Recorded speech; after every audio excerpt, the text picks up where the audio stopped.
काही उद्घाटनं, काही भेटीगाठी किंवा केंद्र सरकारमध्ये पार्लमेंटमध्ये जेव्हा आम्ही कामं करतो त्या स्कीम्सचा फील्डवर काय इम्पॅक्ट होतोय याच्यासाठी आपल्याला सगळ्यांनाच माहिती आहे की म्हणजे सेशनचा महिना त्याच्यानंतर दौरा परत सेशन म्हणजे फील्डवर काय पॉलिसी इम्प्लिमेंटेशन होतंय नाही होतंय या सगळ्याचा आढावा घेण्यासाठी आज मी आले. प्रधानमंत्री ग्राम सडक योजनेचे काही रस्त्यांची उद्घाटन आहेत, काही कंडोलन्स व्हिजिट्स आहेत. त्यानंतर मी वाईल्ड लाईफ सँच्युरीज अजून आपल्या मतदारसंघात टुरिझम वाढवण्यासाठी काय करता येईल. आपल्याला आठवत असेल तुमच्या सगळ्यांच्या मदतीने आपण सगळ्यांनी एकत्र एफर्ट्स करून आज फ्लमिंगोज बघायला बिगवणमध्ये राज्यातून नाही देशातून लोक येतात. त्यामुळे खूप मोठा टुरिझम हब म्हणून आपण सगळे इंदापूरकडे बघताय. अजून इथे काय करता येईल टुरिझमसाठी त्याच्यासाठी आम्ही सगळेच प्रयत्न करतोय आणि काही तुमच्याही काही सूचना असतील जरूर तुम्ही सांगा. आपण सगळे एकत्र मिळून व्यवसाय म्हणजे MIDC, साखर कारखाने, शेती प्लस टुरिझम असे कॉम्बिनेशन करून इंदापूर तालुक्यात अजून काय चांगलं काम करता येईल याचा आढावा घेण्यासाठी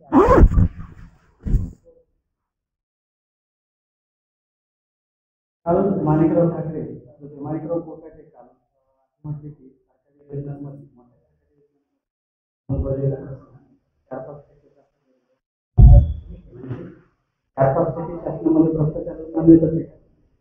दोन तीन महत्त्वाच्या गोष्टी आहेत. या राज्याचे आत्ताचे जे कृषी मंत्री आहेत त्यांनी 3 स्टेटमेंट्स केले जे मी पार्लमेंटमध्ये अशी पद्धत असते की जेव्हा आपण एखादा स्टेटमेंट कुणाचं तरी करतो ते टेबल करायचं असतं. त्याच्यामुळे मी जेव्हा माझं बजेटचं भाषण करीन तुम्ही बघालच मी 3 विषय टेबल करणार आहे महाराष्ट्राचे.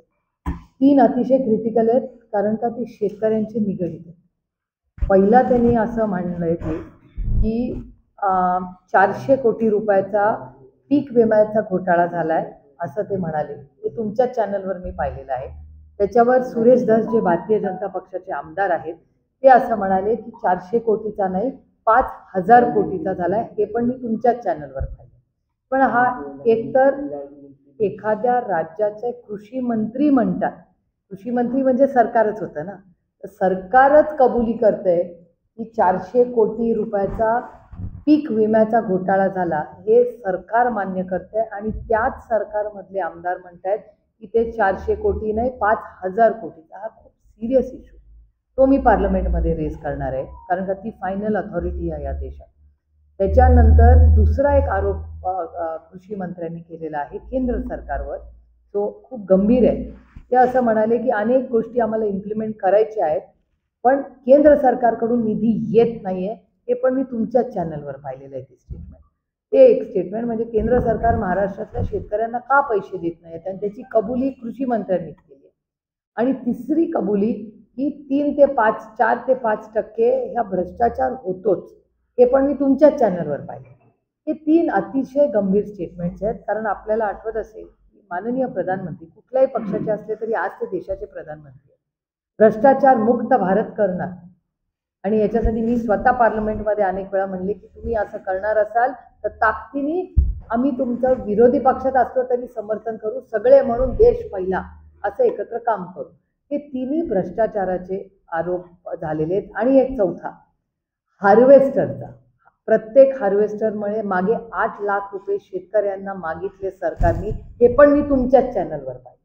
त्यामुळे हे 4ही ज्या घटना आहेत त्या प्रचंड वेदना देणाऱ्या आहेत, अस्वस्थ करणाऱ्या आहेत आणि 4ही मी चॅनलवरच आल्यात आणि 4ही कबुली ही महाराष्ट्र सरकारच्या मंत्र्यांनीच केली. त्यामुळे हे अतिशय गंभीर आहे. तुम्हाला आठवत असेल अनिल देशमुखांवर जेव्हा आरोप झाला आणि अटक झाली IQ बातमीवर केलं होतं. IQ there was no evidence. एक कागदचा एव्हिडन्स आजही नाहीये तेव्हाही नव्हता. आणि त्यात तुम्ही सगळ्यांनी माहिती आहे देशाच्या समोर काय झालं. तर त्याच एजन्सीज ज्या फक्त IQ वर एवढी मोठी विरोधी पक्षात ॲक्शन घेतली आज तुमचे मंत्रीच कबुली करतायत आणि एक नाही 4 केसेस आहेत करप्शनच्या. तर महाराष्ट्र सरकारपर्यंत कदाचित ह्या सगळ्या मराठी बातम्यात आल्या असतील आणि फायनान्स डिपार्टमेंटकडे येतात त्या एजन्सीज सगळ्या आणि होम मिनिस्ट्रीत येतात. कदाचित लॉस्ट इन ट्रान्सलेशन आपण म्हणतो या मराठीत बातम्या असतील त्या कदाचित हिंदी आणि इंग्रजी भाषांमध्ये दिल्लीला पोचल्या नसतील. त्याच्यामुळे तुमची लोकप्रतिनिधी म्हणून, तुमचा आवाज म्हणून दिल्लीला आपण सगळ्यांनी मला पाठवलंय. त्याच्यामुळे माझं कर्तव्य आहे या काळ्या मातीशी इमान राखणं आणि शेतकऱ्याला न्याय देणं. त्याच्यामुळे हे सगळे मुद्दे मी या पार्लमेंटच्या माझ्या भाषणात दिल्लीमध्ये मांडणार आहे आणि न्याय मागणार आहे महाराष्ट्रासाठी.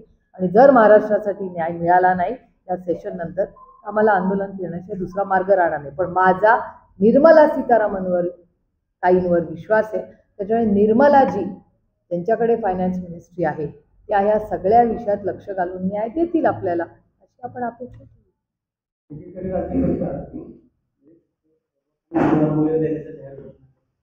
पण सध्या जो नदीजोड प्रकल्प आहे मराठवाड्यात 1.5 वर्षापासून निधी वाचून बंद आहे. तुम्ही प्रकल्प सोनगाव ते भादरवाडी इथपर्यंत, परत तिथून पुढे ते उजनीमध्ये पाणी पडणार होते. तो प्रकल्प 1.5 वर्षापासून पूर्णपणे ठप्प आहे. तो तुम्ही एका प्रकल्पाचा म्हणताय. इथे एक शेतकरी मला भेटायला आले, त्यांचा डीपी सँक्शन आहे, सँक्शन डीपी आहे. सँक्शन डीपीला डीपीडीसी पैसे नाही असं त्यांना सांगण्यात आले. ते बघा इथेच बसले, तेच समोर आहे. त्यांना डीपीडीसीला पत्र लिहिलेलं आहे, त्यांच्यासाठी फॉलोअप केलेला आहे. सिंचन भवनला आम्ही त्यांच्यासाठी गेलेलो आहे.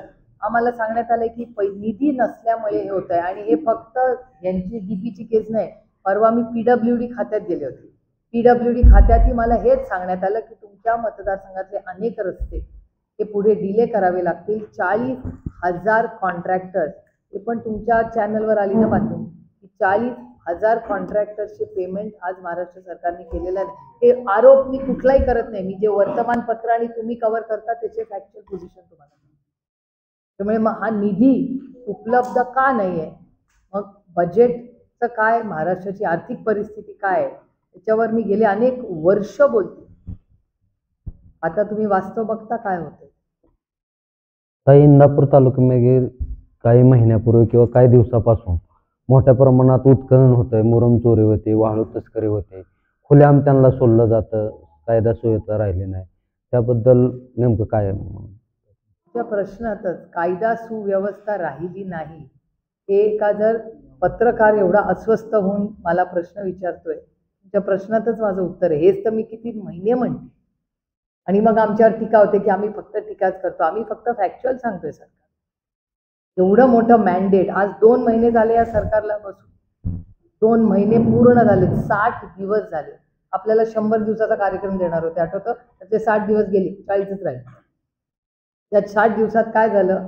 मंत्रीपद, त्याच्यानंतर पालकमंत्रीपद. आपल्या तर इंदापूरवर एवढा अन्याय झाला, आपल्या इंदापूरला कुठलं पालकमंत्रीपदच नाही मिळालं. तो पण मी विषय घेणार आहे. मुख्यमंत्र्यांना मी भेटायला जाणार आहे की आमच्या इंदापूरवर का अन्याय करताय, आमच्या इंदापूरला का तुम्ही दुसऱ्या कुठल्या तरी जिल्ह्याचं पालकमंत्रीपद देत नाही. त्याच्यासाठी पण आपल्याला आवाज उठवायला पाहिजे ना. शेवटी इथल्या लोकांनी पण मलाच इथे लोकप्रतिनिधी म्हणून काम करायची संधी दिली, ती पण जबाबदारी माझीच आहे. आणि इंदापूरच्या आमदारांना विचारलं, मला पालकमंत्रीपद भेटलं नाही म्हणून नाराज आहे. मी नाही, मी राज्याचा पालकमंत्री असेल, पण माझी इच्छा आहे. कारण का तुम्ही तर किती दिवस हेडलाईनच करताय पालकमंत्री पदावरनं, त्याला स्टे वगैरे देतात. मी एखाद्या पीक विम्याला स्टे दिला असताना तर आनंद झाला असता मला, पण पालकमंत्री पदाला स्टे तर मी पाणी तेवढं. मला पण एक प्रश्न मी सरकारला विचारणार आहे भेटल्यानंतर मंत्रालयात, की पालकमंत्री हे कॉन्स्टिट्युशनल आहे का असंविधानिक पद आहे का संविधानिक पद आहे, त्याचा पण थोडासा अभ्यास झाला पाहिजे ना. त्याच्यामुळे गेल्या 60 दिवस झाले ते सरकार येऊन, 2 महिने.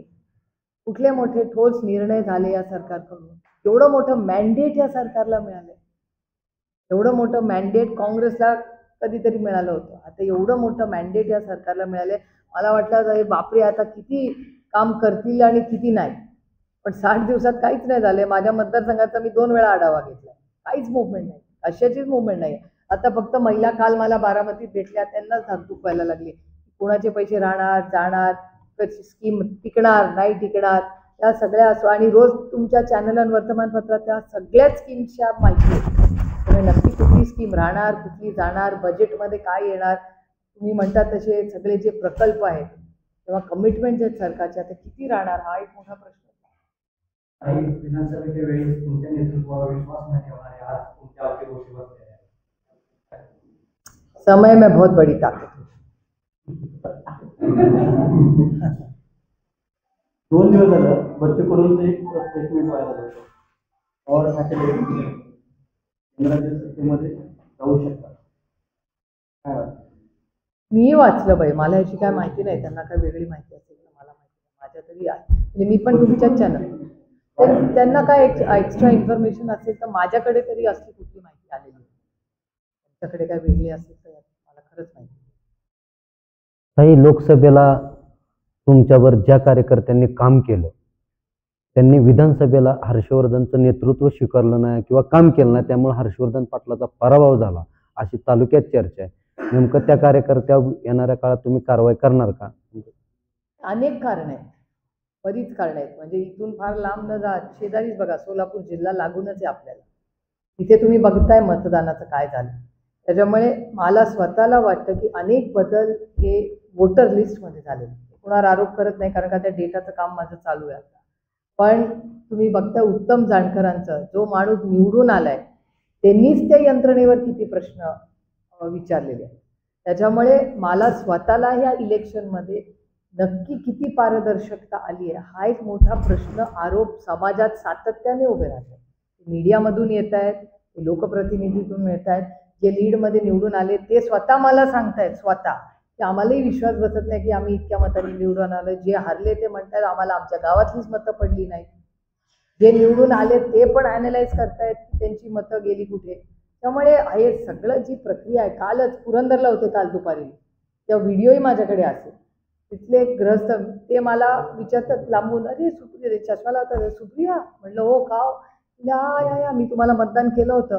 म्हटलं मी तुम्हाला विधानसभेला पण मतदान केलं, आपली सीट गेलीच कशी, तुम्ही बंद करा. तो व्हिडिओ असेल नितीनकडे. ते म्हणले बॅलेटवर घ्या, बॅलेटवर घेतल्याशिवाय काय खरं नाही. हे माझे शब्द नाही आहेत किंवा कुठला पक्षाचा पदाधिकारी पण नाही. मी गाडीने चालले होते, मुलांनी माझी गाडी थांबवली, मी हात करायला उतरले मुलांना. It was absolutely a coincidence. तर सामान्य माणसामध्ये जो लांबून सगळं बघत असतो त्याला जर ही भावना मनात असेल तर शेवटी आम्ही लोकप्रतिनिधी आहोत ना, आम्ही तुमचाच आवाज आहे, आम्ही काही वेगळे नाही आहोत. तुमचा आवाज म्हणून तुम्ही तुमचा सेवक म्हणून मला हे काम करायची संधी दिली. मिशन एवढी अस्वस्थता असेल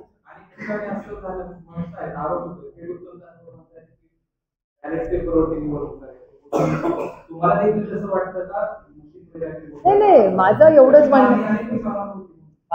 म्हणणं आहे की जर समाजात अस्वस्थता असेल, एखादा प्रश्न, व्हॉट इज द प्रॉब्लेम, करा. त्याच्यात काय म्हणजे योग्य आयोगाने, हे बघा माझा पेपर, तुम्ही माझी ओरल एक्झाम घ्या किंवा रिटर्न घ्या, माझा अभ्यास झालेला आहे. मी कशी घेतली तरी मला परीक्षेला बसायची तयारी. त्याच्यामुळे जर लोकांची मागणी असेल की बॅलेटवर घ्या तर घ्या बॅलेटवर, व्हॉट इज द प्रॉब्लेम. त्याच्यात एवढं मोठं अडचण नाही. इंदापूरमध्ये अनेक मतदारांचं असं म्हणणं आहे की इंदापूरमध्ये मिशनचा प्रॉब्लेम नाही झाला, शरद पवार आणि सुप्रियाताईला मानणाऱ्या कार्यकर्त्यांनी हर्षवर्धन पाटलाला उमेदवारी दिल्यामुळे काम केलं नाही म्हणून त्यांचा पराभव झाला, असं त्यांचं म्हणणं आहे. तुमचं काय? असं मला नाही कोणी सांगितलेलं. आम्ही पक्षाचा आढावा घेतलाय, मीटिंग घेतली आहे. मला कुठल्याही ना मतदारांनी ना पदाधिकाऱ्यांनी हे येऊन सांगितलंय. तुमच्याचकडून पहिल्यांदा ऐकते. तुम्ही आता सांगितलंय मला, तर जरूर आमची पक्षाची मीटिंग होईल. त्याच्यात हे मी प्रश्न मला विचारला गेला प्रेसमध्ये, मी नक्की पक्षाच्या मीटिंगमध्ये चर्चेला आणेन. पोलीस कस्टडीतून न्यायालयात त्याच्यावर जामीन होण्याचा त्याचा मार्ग आता मोकळा झाला. मोका लागलाय, वकिली गॅरंटी नाही. त्याच्यावर 302 दाखल करून तो प्रमुख व्हावा यासाठी कोणी आवाज होतो. नाही, आम्ही सगळेच बोलतोय ना, पहिल्या दिवसापासून बोलतोय. हो, पण मग हा प्रश्न तुम्ही मला नाही विचारला पाहिजे, सत्तेतल्या लोकांना. मी विरोधी पक्षातले, मी रोज विचारतो. अहो आम्ही रोज उठवतो, डेटा काढून बघा ना, आम्ही रोज उठवतो. पण यंत्रणेने काम करायला पाहिजे ना. जेव्हा सरकारमधले लोक येतात तेव्हा तुम्ही त्यांना विचारायला पाहिजे.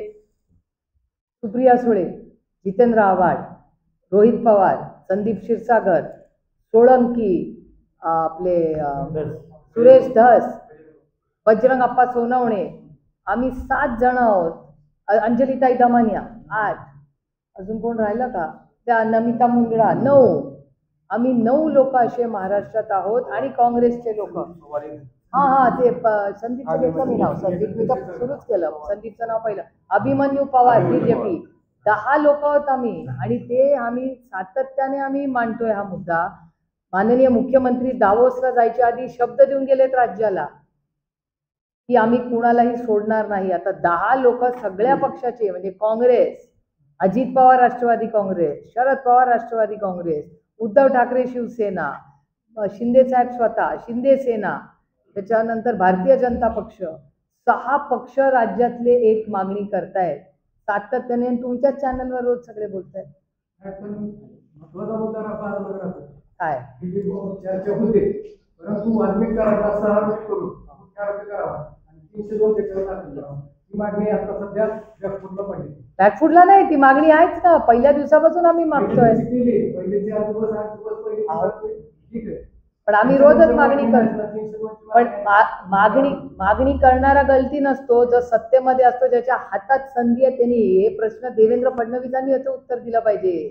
त्यांचा निर्णय हा, आमचा नाही. गुन्हेगार सत्तेमध्ये ते मी नाही, मी विरोधी पक्षात आहे. जाब तुम्ही सत्तेतला विचारायला पाहिजे. निर्णय कोण घेऊ शकतं, मी का देवेंद्र फडणवीस? लावून धरणं फक्त माझी जबाबदारी नाही. तुम्ही मतदान केलंय ना, त्यांना जाब विचारला पाहिजे तुम्ही. कारण का they have blood on their hands. उनके हात पे खून है. त्यांच्या हातावर रक्त आहे त्यांना तुम्ही. आम्ही विरोधी पक्ष रोजच बोलतो, पण ज्याच्या हातात सत्ता कशाला आहे? मग सगळं जर विरोधी पक्षाने करायचं, मग सत्ताधाऱ्याने मतं देऊन निवडून कशाला आले? मग ऐसा नाही होता ना. आम्ही रोजच बोलतो, तुम्ही रोज दाखवता. मग जे सगळं लोक, सगळे पत्रकार आणि आम्ही सगळ्या पक्षाचे लोक, आपण सगळे एका बाजूला आहोत खुनीच्या विरोधात. सरकार का खुनी लोकांना लपवते? असं काय एवढा मोठा कंट्रोल आहे या सरकारवर की सरकार निर्णय घेत नाही? हे प्रश्न तुम्ही सरकारला विचारायला पाहिजे. सरकारचं उत्तर आहे ना, मला अधिकार असतात तर मी कधीच निर्णय घेऊन टाकला असता. माझ्याकडे नाही ना अधिकार तो. तुम्ही लोकसभेला निवडून दिला असतं तर आम्ही केवढं केलं असतं आतापर्यंत. ही वेळच आली नसती तुमच्यावर.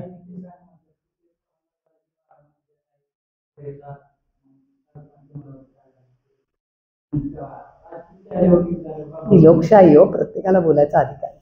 शरद पवार, अजित पवार मला नाही माहिती असेल. मला काय, मी सकाळपासून इथेच आहे. मी सकाळी 7:30 वाजता माझ्या घरातून बारामतीतून कार्यक्रम करत करत इथे आले. आम्ही सगळे गाडीतच आहे.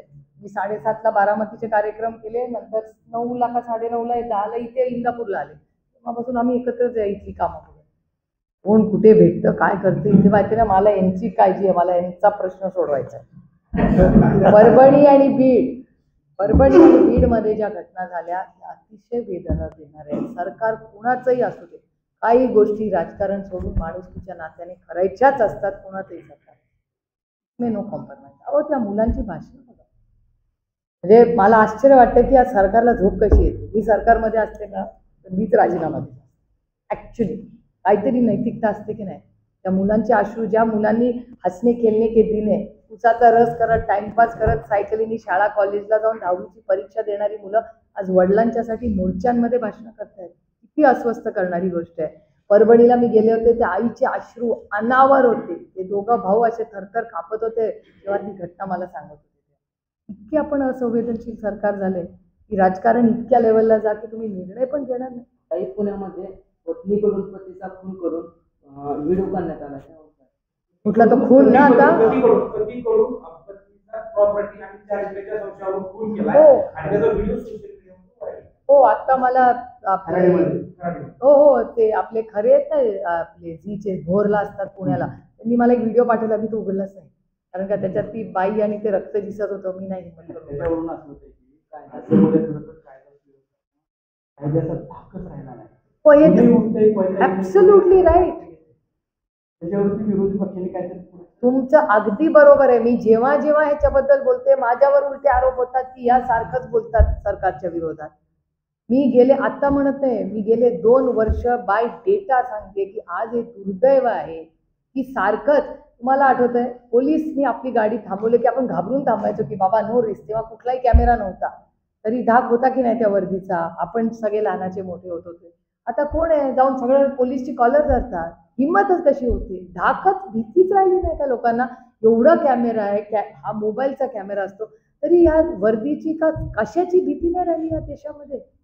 ही चिंताजनक नाही आहे. मी हे सरकार आल्यावर 15 दिवस 1 महिन्यात क्राईमचा डेटा वाढल्यावर मी महाराष्ट्राच्या माननीय मुख्यमंत्र्यांना विनंती केली की बीडची घटना झाली आहे, त्याची परभणीची घटना झाली आहे, एवढी अस्वस्थता देशात, एक ऑल पार्टी मीटिंग बोलवा, ऑल पार्टी मीटिंग बोलवा, कधीतरी राजकारण बाजूला ठेवून महाराष्ट्रासाठी सगळे एकत्र ॲटलिस्ट हे जे अस्वस्थता आहे ती शांत करण्याची गरज आहे. मला सांगा, दावोसला गेले, जर अशा रोज इन्व्हेस्टमेंटच्या इथे खून आणि हे एक्स्टॉर्शन सुरू झालं, इन्व्हेस्टमेंटला चांगलं आहे काय वातावरण मला सांग. दुसऱ्या कुठल्या राज्यातून ऐकू येतं का असं एक्स्टॉर्शन? महाराष्ट्रात पहिल्यांदा असं झालं असेल की extortion, it is just shocking. का आपण हे सगळं सहन केलं आणि ह्याच्यावर का नाही ॲक्शन झाली? 40 दिवस. आणि फक्त मी सांगते ना, महाराष्ट्राच्या मीडियाचे कितीही आभार मानले तरी कमीच आहे. या माणुसकीने तुम्ही रिपोर्टिंग करताय आणि जो जो रिपोर्टर बीडला जाऊन आलाय ना, तो ढसाढसा येऊन रडला. ढसाढसा म्हणजे ते म्हणलं असहाय्य होतं आणि चॅनल्सवर रडलेले आहेत. आठवत असेल तुम्ही, त्या मुलाचा वाढदिवस होता तेव्हा NDTने एक स्टोरी केली होती, आठवतं तुम्हाला? He could not control his emotion. भयानक आहे ती परिस्थिती. आणि ही वैयक्तिक लढाई नाहीच आहे आमची कुणाची, आमची त्या प्रवृत्तीच्या विरोधात. जर बीडमधल्या महिलेला घराच्या बाहेर जाताना भीती वाटत असेल, लाजिरवाणी गोष्ट नाही आहे आपल्यासाठी. आपण मुलींना एनकरेज करतो, मुलीच्या तुम्ही मुलगा आणि मुलगी समान आहात. मी रात्री फिरत असते, रात्री तिथून निघते कोल्हापूर, मी कधी विचार पण करत नाही महाराष्ट्रात फिरताना मला कधी भीती वाटत नाही. पण मी जेव्हा दिल्लीत फिरते तेव्हा मला भीती वाटते, अरे गुडगाव जाना आहे, नको नको. एक सायकोलॉजिकली आहे. इथे काय धडा घुमो काय वाटत नाही. रात्री 11 वाजता निघालं मुंबईवरनं, 2 वाजता बारामतीला आलं, मनात पण येत नाही की भीती वाटते की आपल्याला कोण काय. एवढा महाराष्ट्राच्या पोलिसांवर माझा विश्वास आहे, अजूनही आहे. पण काहीतरी मिस होतं याच्यात, काय चुकतंय ह्याच्यासाठीच तर आपण सगळ्यांनी एकत्र येऊन काहीतरी राज्यासाठी केलं पाहिजे आणि ह्याच्यासाठी ॲक्शन्स पण झाले पाहिजे. तुम्ही म्हणता ते बरोबर आहे, गुन्हे का दाखल होत नाही, का ॲक्शन घेतली? तो व्हिडिओ तुमच्याच चॅनलवर मी पाहिला परवाचा, ते कुठल्या तरी हॉटेल का कशा तरी 1, 2, 3 असे जात आहेत सगळे. कसं होऊ शकतं? खरं तर गुंडेगिरी पोचायला किंवा गुंडेगिरी वाढायला राज्यकर्तेच जबाबदार असं वाटत नाही? मान्य, पूर्णपणे मान्य. त्यांना प्रोटेक्शन देणं हे चुकीचं आहे. आणि जर जेव्हा जेव्हा तो पकडला जातो त्याला 0 टॉलरन्स दाखवला गेला पाहिजे. तो टॉलरन्स दाखवला तरच पुढे सुधारणा होईल. कोणीही प्रोटेक्ट करू नये या मताची मी आहे. जबाबदार राजकारणी तो मान्य करते ना, पूर्णपणे मान्य, ॲब्सोल्युटली राईट. त्याच्यात यांनीच सगळ्यांनी मिळूनच, म्हणून तर ऑल पार्टी मीटिंग पाहिजे.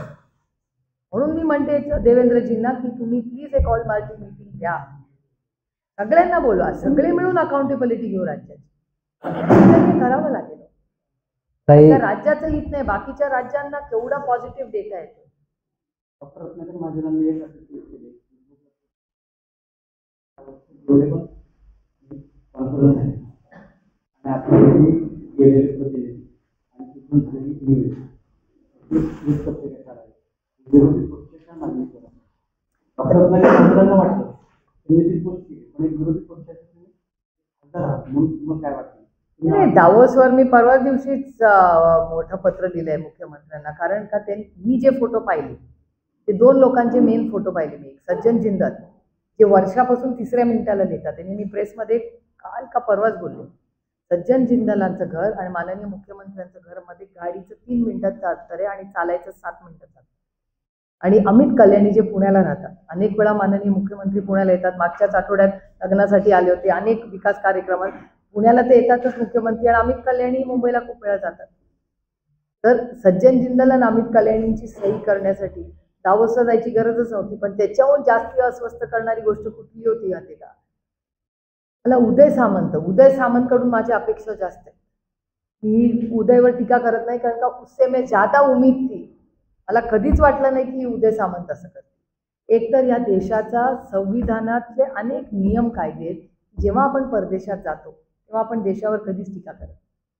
आणि राजकीय विषय, आणि मागे लिहिलं मॅग्नेटिक महाराष्ट्र. आता मॅग्नेटिक महाराष्ट्राचा, दावोसचा आणि इथल्या पक्ष फोडीचा काय संबंध? तुम्ही एक तर फॉरेन सॉईलवर आहात, त्याच्यामुळे देशाच्या विरोधात काहीच बोलायचं नसतं. पॉईंट नंबर 1 हा प्रोटोकॉल.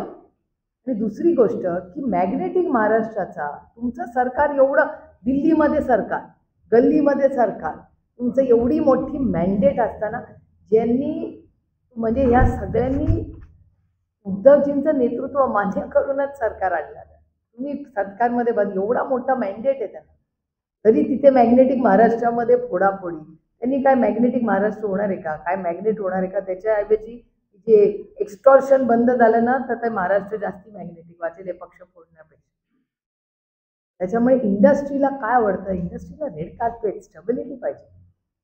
त्यांना 2 महिने 60 दिवस झाले, कुठला मोठे निर्णय झाले.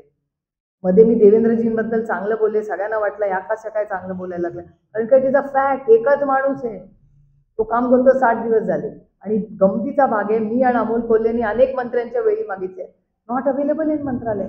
कुठले दिवस तुम्ही असाल, कॅबिनेटचे एकच दिवस येतात सगळे.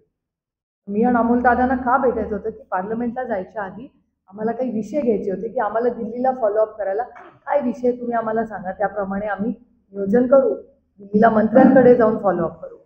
त्याच्यासाठीच आम्हाला निवडून दिले ना, पार्लमेंटमध्ये जाऊन फॉलोअप करायला राज्याच्या कामात. कशाचा त्यांनाच माहिती काय करताय ते. माझं म्हणणं आहे पारदर्शकपणे फास्ट ट्रॅक कोर्टमध्ये परभणी आणि बीडच्या केसेस पारदर्शकपणे झाल्या पाहिजेत. आणि तुमचं पण मी कौतुक करते, काय काय तुम्ही ते फिल्म दाखवतात, त्यांचं इथे घर ह्याच्या नावावर घर, गाड ड्रायव्हर, हे माय गॉड, मला असं चक्कर येऊन बघते थोड्या वेळाने की हो क्या राय. त्याची सगळी जी PDF आहे सगळी, त्यामुळे त्याच्यातूनच ह्या गोष्टी सगळ्या बाहेर आल्या ना. पीक विमा त्याच्यातूनच आला, हार्वेस्टर त्याच्यातूनच आलं, इलिगल प्रॉपर्टी झाल्या. आणि माझा एकच प्रश्न आहे की हे सगळे आरोप ऑन डेटा आहे. अनिल देशमुख, छगन भुजबळ साहेब, संजय राऊत साहेब, नवाब मलिक यांच्या सगळ्यांवर आईस, मी किती वर्ष आईस बोलते, बच्चा इस राज्य में अभी आईस जानता, इन्कम टॅक्स, CBI, ED एवढ्या झाल्या. त्यांच्या कुटुंबाचं दुःख कोणी पाहिलं? मी पाहिलं. त्यांची नातवंड मुलं शाळा कॉलेजमध्ये जाताना काय वेदना त्या भुजबळ साहेबांच्या कुटुंबांना नातवंड झाल्यात का कधी विचारून बघा त्यांच्या घरातल्या महिला.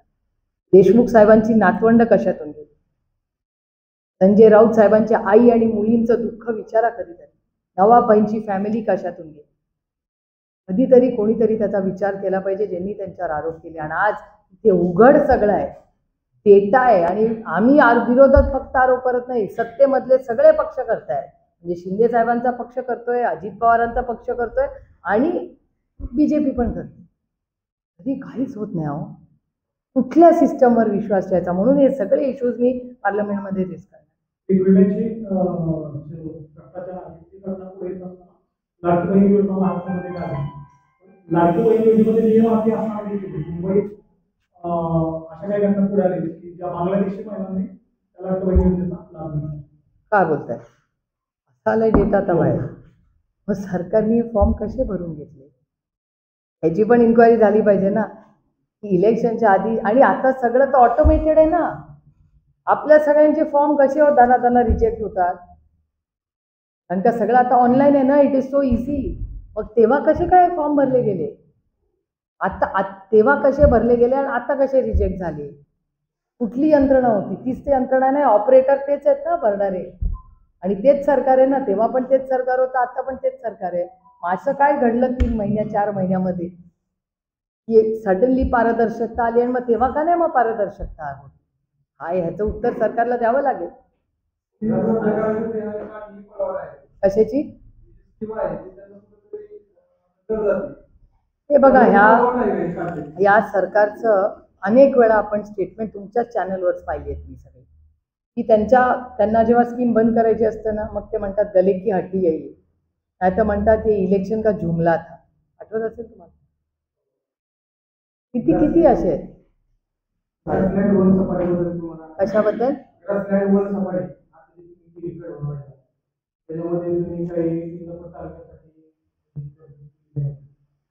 एक तर मी पहिल्यांदा नाही, मी अनेक वेळा आले, महाविकास आघाडीच्या काळातली स्कीम.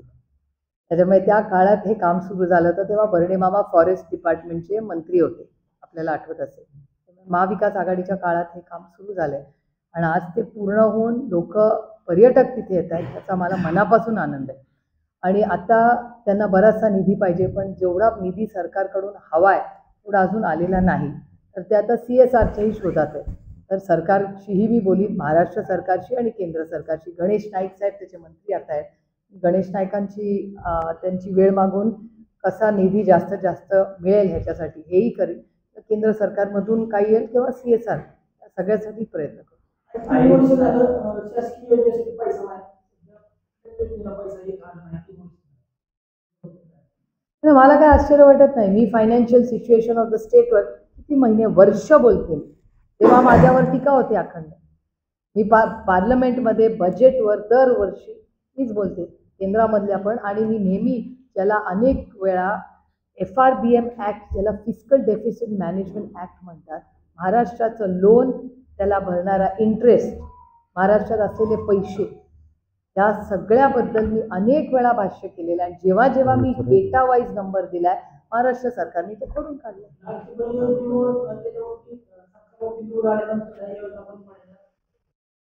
DPTCचे पैसे अनेक ठिकाणी काढले, ते मी म्हणत नाही, तुम्ही पण तेच म्हणताय. म्हणजे मी अशी कुठलीही वेगळी गोष्ट किंवा आरोप करत नाही जो मीडियामध्ये आलेला नाही. आणि डेटा तर खोटं बोलू शकत नाही. हो, मी एक वेळ बोलू शकते, पण डेटा बोलू शकतो का? तुम्ही मला विरोधक म्हणून म्हणाल की सुप्रिया सुळेंची माहिती चुकी, पण डेटा तर सरकारचाच आहे ना, तो काय माझा काल्पनिक डेटा नाही आहे. त्यामुळे आम्ही सरकारला हेच सांगत आलोय, फिस्कल डेफिसिट जे आहे आज सरकारचं, फिस्कल डेफिसिट म्हणजे काय? आलेले पैसे आणि आलेला खर्च, त्याच्यातली जी गॅप असते त्याला फिस्कल डेफिसिट म्हणतात. आणि त्याचं मॅनेजमेंट करण्यासाठीच सरकार असतं ना. MSP मिळतो का? MSP मिनिमम सपोर्ट प्राईससाठी किती लढतायत शेतकरी.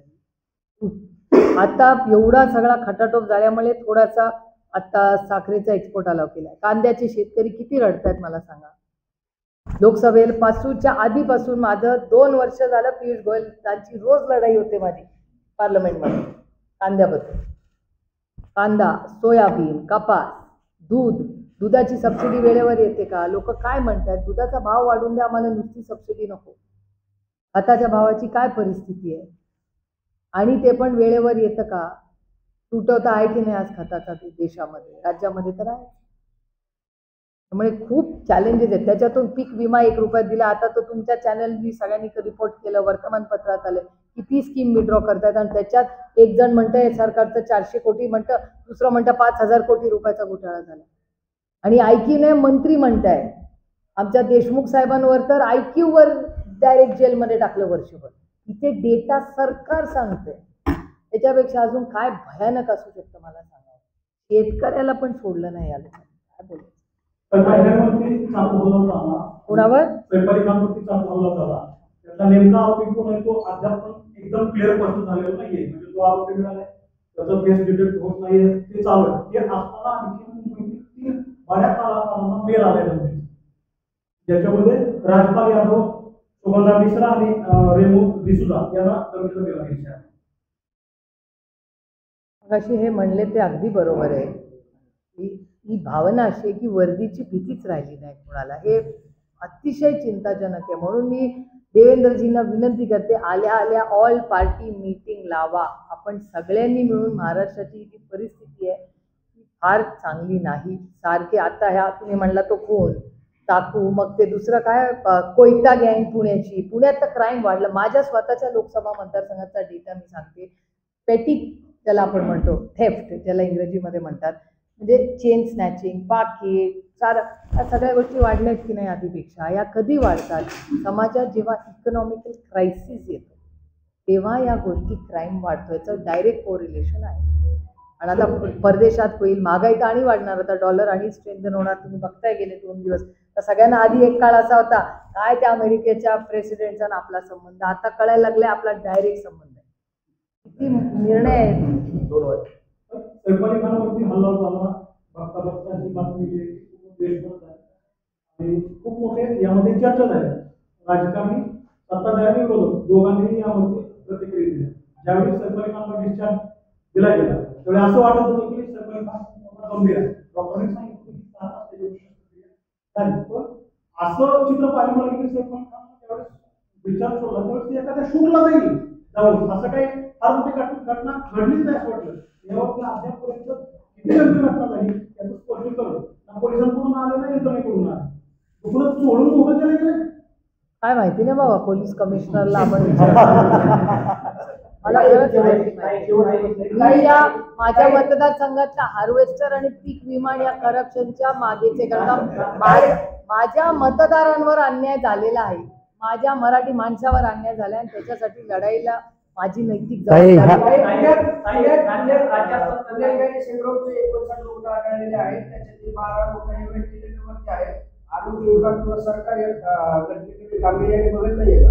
नाही, काल क्लॅरिटी काहीतरी माहिती येते आहे सरकारकडून हळूहळू. मला वाटतं त्याची वाट बघूया. त्याच्यासाठी राजेश टोपेंसारखा आरोग्यमंत्री लागतोय.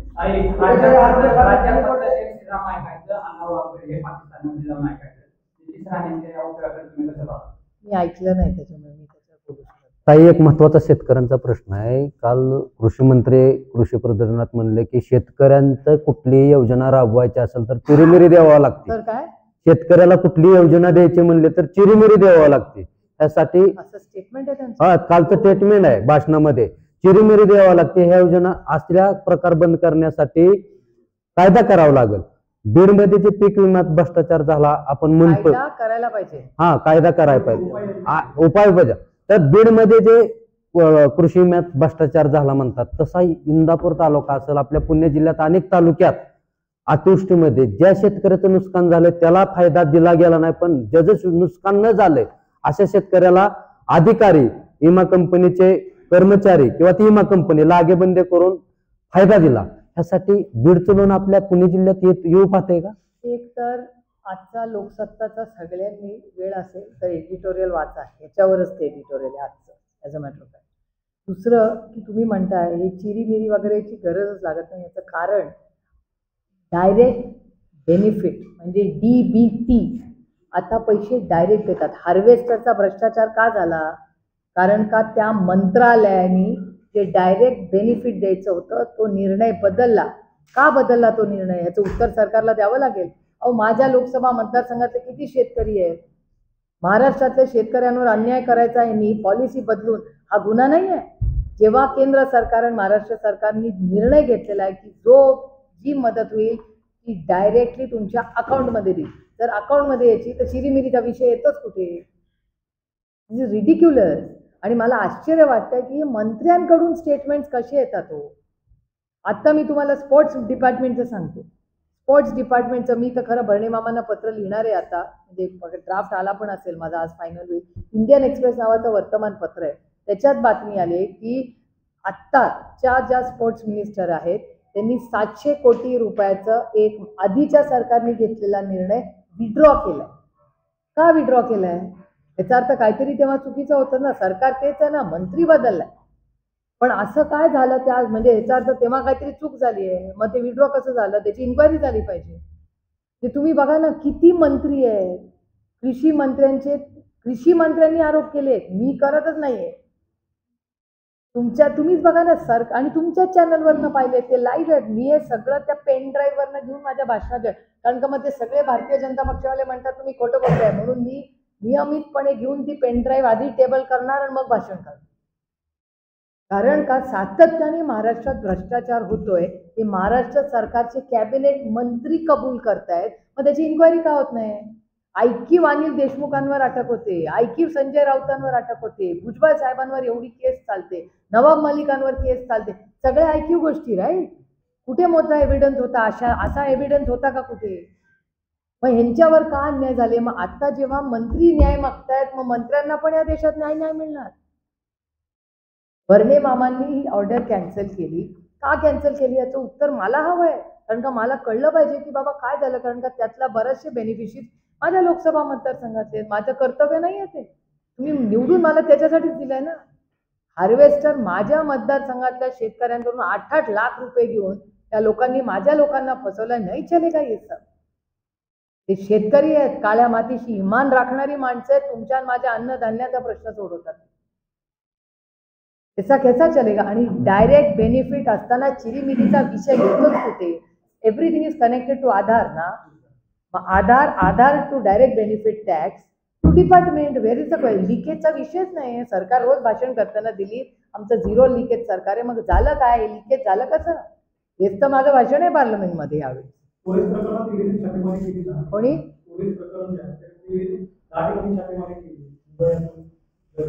त्याचं मी स्वागत करते. जसं कॅबिनेट मिनिस्टर आरोप करतायत तिथे पण छापे मारा अशी माझी विनंती राहील. कशाचा साखर हंगाम? तसंच ठेकेदार रस्त्याच्या कामासाठी रील करतात. साखर कारखानदारांनी रील केली का? अशी अस्वस्थता दिसते मला. मी परवा सोमेश्वर माळेगावला पण होते, काल मी दौंडला पण होते. तुमचा प्रश्न अगदी रास्त आहे, कारण का ही भावना सगळीकडे राज्यात दिसते. कारण मला नाही सांगता येणार, पण मी जे काल दौंडमध्ये ऐकलं, बारामतीमध्ये ऐकलं, आणि योगायोग आहे की आज मी इंदापूरला आहे आणि तोच मला प्रश्न विचारला जातोय. मी काल शेतकऱ्यांना भेटले दौंडला, त्यांनी पण मला हाच प्रश्न मांडला त्यांचा. तर हे सगळ्यांची जी भावना आहे ती मी सरकार दरबारी मानणार की असं का, म्हणजे दौंड, इंदापूर आणि बारामती तिन्हीकडून तोच प्रश्न कसा काय मला विचारला जातो किंवा मागितला जातो नाही. याचा अर्थ त्याच्यात काहीतरी सगळेच म्हणतात, ती चर्चा तर त्यांच्या कानावर तर पोचली पाहिजे. विधानसभेचा ज्यावेळेसपासून निकाल लागलाय त्यानंतर 2-3 दिवसापासून मंत्री देखील आमदार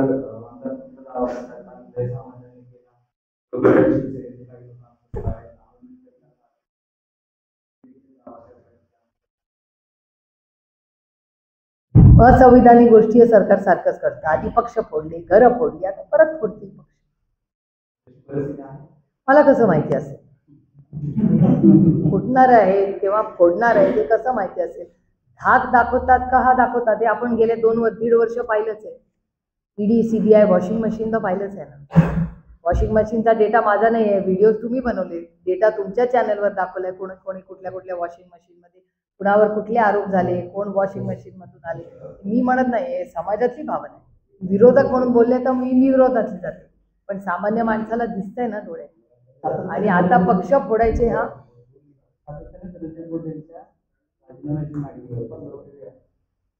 मी पहिल्या दिवसापासून म्हणते, काही गोष्टी नैतिकतेने करायच्या. नैतिकता, मी आज त्यांच्या बरोबर असते ना तर मी नैतिकतेवर, कारण का आपण ज्या यंत्रणेत काम करतो, ज्या संघटनेत काम करतो, ते नैतिकता ही असलीच पाहिजे. आम्ही लोकप्रतिनिधी आहोत, तुमची सेवा करण्यासाठी आलो होतो. ती तुम्ही ठरवता आम्ही कुठे बसायचं आणि आम्ही काय करायचं. त्याच्यात नैतिकता राहिली का नाही, माझी एवढीच विनंती आहे. पहिल्या दिवसापासून जर सगळ्या पक्षाच्या लोकांची एक भावना असेल तर नैतिकतेवर निर्णय घ्यावा, हे माझं मत आहे. जे पहिल्या दिवसापासून आजपर्यंत तेच म्हणते. जे सत्तेमध्ये आहेत त्यांना विचारा, मी परवा विचारला हा प्रश्न. मी सत्तेत नाही, मी परवा बोलले ऑलरेडी, मी रोज बोलते, मी पार्लमेंटमध्ये पण बोलणार, मी निर्मलाजींना सांगणार आहे 7-12 कोरा करा. मी परवा भाषणात बोलले. जे प्रश्न तुम्ही सत्तेच्या लोकांना विचारायला पाहिजे ते मला विचारतात. मी कशी अकाउंटेबल? जिसने प्रॉमिस किया उसको पूछो. आमचं सरकार असताना तर आतापर्यंत 60 दिवसात 7-12 कोरा करून आमच्या महिलेला 3,000 रुपये देऊन आम्ही मोकळे राहून सुजलाम सुफलाम झालं असतं राज्य. आता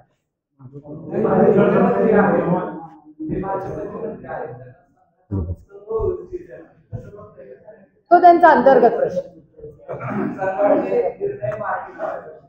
आता आपल्याकडे डेटा नाही, तो प्रूफ आला पाहिजे ना. डेटा तर येऊ दे, डेटा आल्यावर आरोप करू. पण आता त्यांचं सरकारीमध्ये ते होणार आहे का नाही हे काळच ठरवेल. पण मला हे माहिती नाही, पण तुमच्या चॅनलवर आलं होतं की सगळ्यांचेच OSD माननीय मुख्यमंत्री ठरवणार आहेत, सगळ्यांचे, तिन्ही पक्षाचे. त्याच्यामध्ये काहीतरी नवीन सिस्टम सरकारने लावली असेल. हा, कशाचे? संजय गांधी निराधार यांना विचारा किती आंदोलन आहेत का?